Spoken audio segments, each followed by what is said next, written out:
Good morning. This is a 25 Ford F-150 Lightning, the electric version of the well-known F-150. By now, I think most of us know what the Lightning is, but let's take a look at some features on it.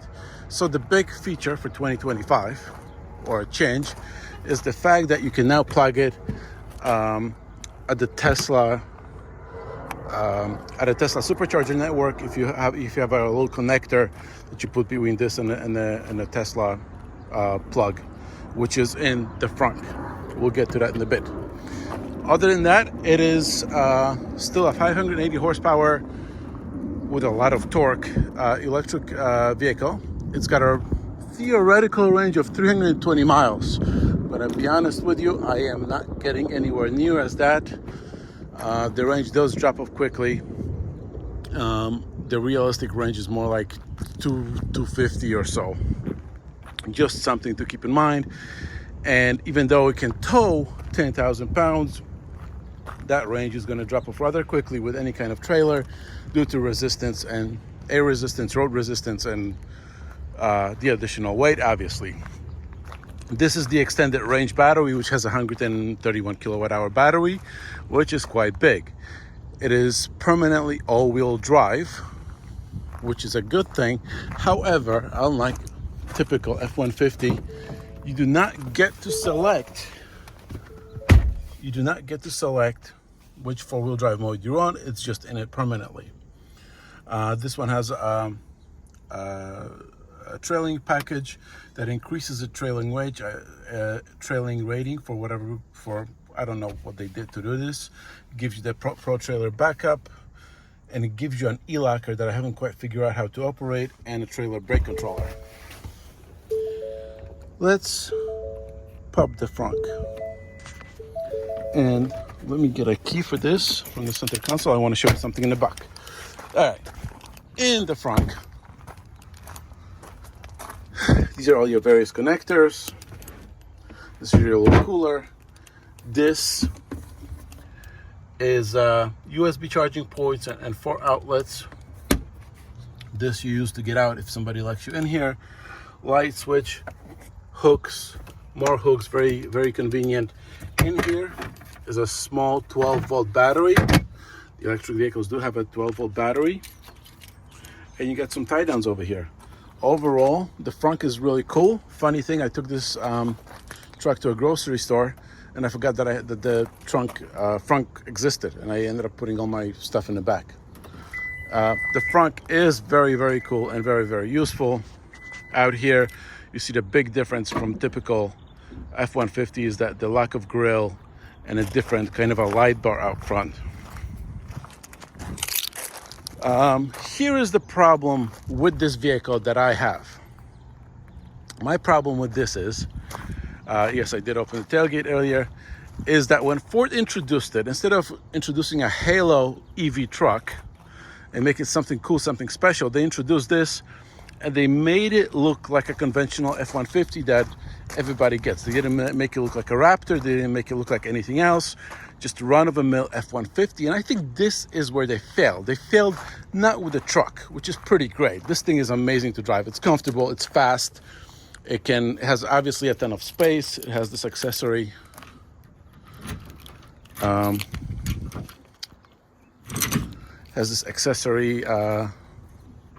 Cargo cover that slides back. I think this is like a $2,000 option, which is quite crazy. It's got a good bed, it's got a frunk, it's super comfortable, it's got all the features, it's got a big sunroof, it's got a great audio system. Price is expensive, we'll get to that in a second. However, they didn't make it look like anything. The tailgate closes really nicely. I just do this and it goes up by itself. The original Ford Lightning, the two previous generations, they were sport truck, regular cab short bed sport trucks. I understand that the market demands that we do quad cabs now, and they introduced the Lightning name because of the EV. However, they didn't make it special. That's the problem with the marketing. It hasn't been a sales success, but it hasn't been a sales failure either. However, imagine this truck not as your conventional looking F-150 that you can't tell from a million other F-150s, But imagine this as a sport truck. Imagine it lowered on some cool wheels, a little bit of high performance tires, not too wide because you don't want to impact the air resistance. Imagine it even with some aero work to improve the fuel, the airflow over it. And it already has the power. This thing is incredible. It does 0 to 60 under 4 seconds, which is stupid fast for a vehicle this big. That's the beauty of electric engines. They should have made it cool. Instead, they just made it, they were looking for the general truck buyer that would want it instead of creating something cool. But Ford knows this because later on they created a Raptor-like Baja Racer that was based on a Lightning, an electric-looking Baja Racer, but they never put it into production. Now, an electric Raptor would not be very efficient because of its big tires, of its aero drag and everything. But to call this a Lightning and make it a sport truck out of it, that would have been genius, in my opinion. And unfortunately, this is where they failed with it. The failure was the marketing part, which I think would have translated into some additional sales rather than the truck itself. I mean, this is an area that's pretty much well loaded. Ton of space over here. I have the seats up because I have my groceries in here. But this seat is obviously stupidly comfortable. You got more legroom than an S-Class. You have a big ass sunroof up there. The seats are big. They're nice for any American size ass. I fit myself waist 36 in here, and I got plenty of room, plenty of space everywhere. You got nicks and crannies.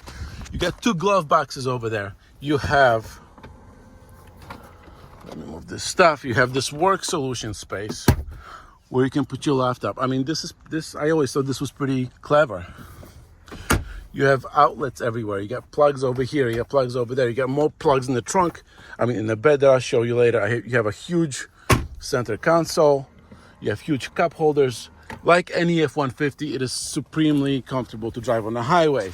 You got Blue Cruise cruise control, which if you haven't experienced, it is great. It's smooth. You can take your hands off the wheel.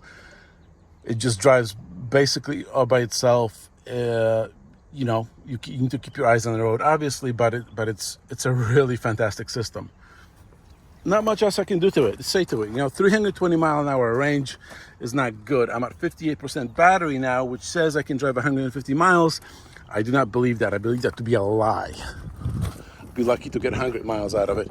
Going into the bed, we get the typical Ford cleats. We got a little storage boxy over here. We got more outlets over here.